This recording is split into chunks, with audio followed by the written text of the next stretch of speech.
JD Vance absolutely destroyed Tim Walz in the VP debate tonight, and we're going to be going over a hypothetical matchup between JD Vance and Tim Walz if they were the major party nominees in the 2024 presidential election. Make sure to hit the like button and to subscribe if you want more content just like this. And so, this is a little bit of a fun way to sort of kind of summarize what the debate was about, who the winner was.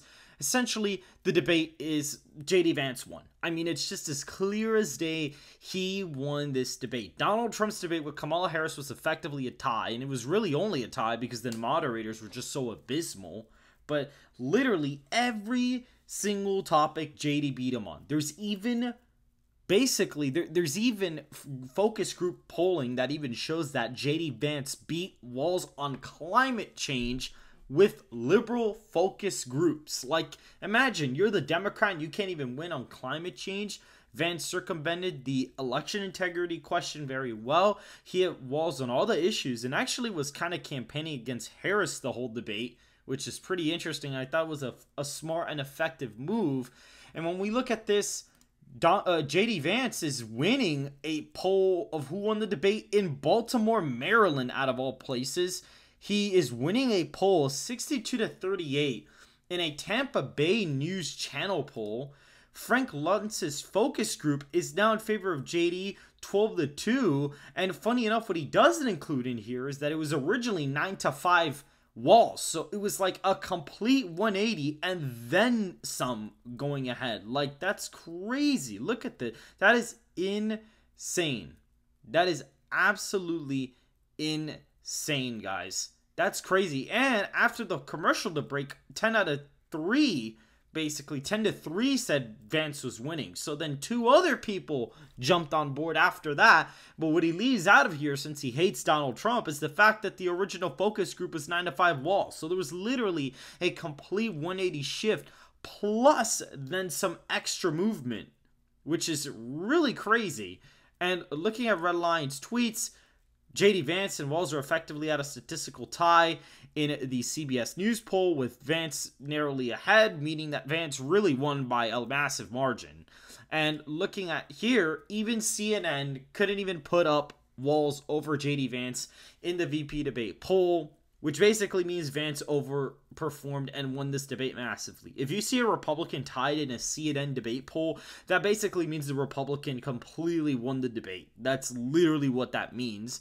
And so, just as a hypothetical scenario, just to kind of give you guys an idea of how big the debate victory was for JD Vance, I was going to do a very quick hypothetical map for JD Vance versus Tim Walz. If this election were to happen tomorrow, JD Vance would win 318 electoral college votes to Tim Walz's 220 electoral college votes. And it's very simple. I mean, JD would actually perform slightly worse with non-college whites than Trump because Trump has a very good appeal with them, but he would do a lot better with white college grads. I actually think Vance would beat Walz with white college graduates. I think Vance would actually get about 25% of the black vote. I also think he'd win Hispanics by 10 nationwide and win Asian/other by 4. So Vance would effectively continue some of the trends from the Donald Trump side of the presidency and basically help the Republicans steamroll the Democrats going into 2028. But technically, you're doing this matchup as if it was held right now. We even see states like Arizona and Nevada are voting extremely to the right of a state like Georgia and North Carolina because Donald Trump, or at least JD Vance, is doing so well with Hispanics. And we even see New Mexico's a 7-point win for JD Vance in this matchup. Hawaii is just a 5-point race. California is only a 9-point race for a Walz. We see Oregon a 7-point race, Washington a 9-point race. Minnesota is actually lean, as well as Colorado, including a tilt Virginia, as well as a lean Maine and New Hampshire. So you do see that non-college educated vote does kind of push this election around a little bit towards Walz and some of the more overly educated parts of the country. Ohio and Iowa, funny enough, are not even safe. Texas is actually safe, by the way.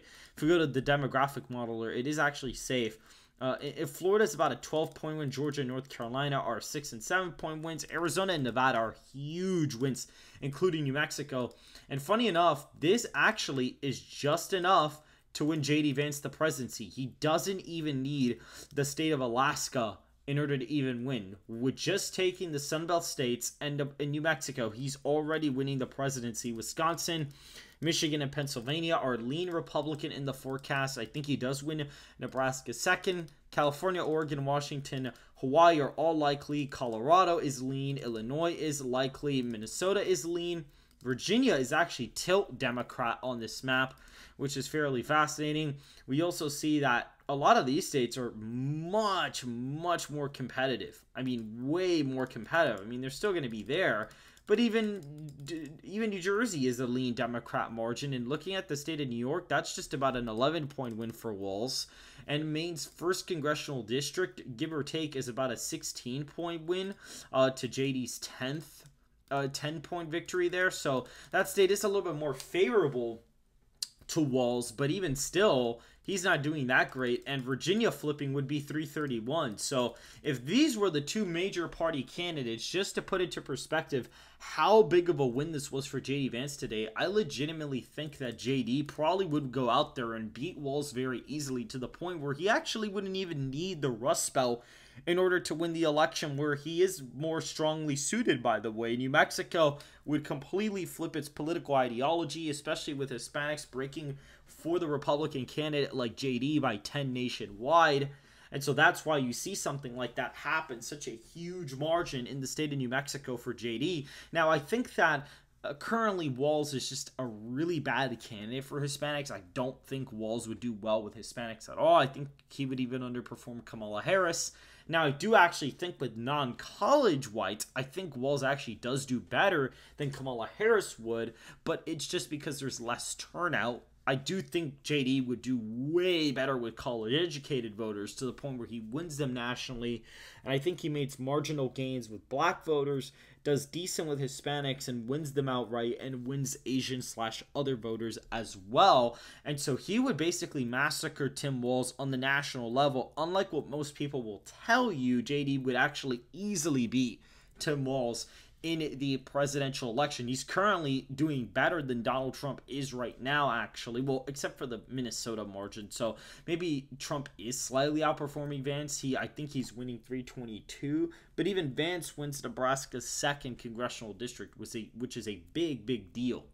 And so if you guys did enjoy this video, make sure to hit the like button and to subscribe if you guys want more content just like this. And I will see you guys in the next video.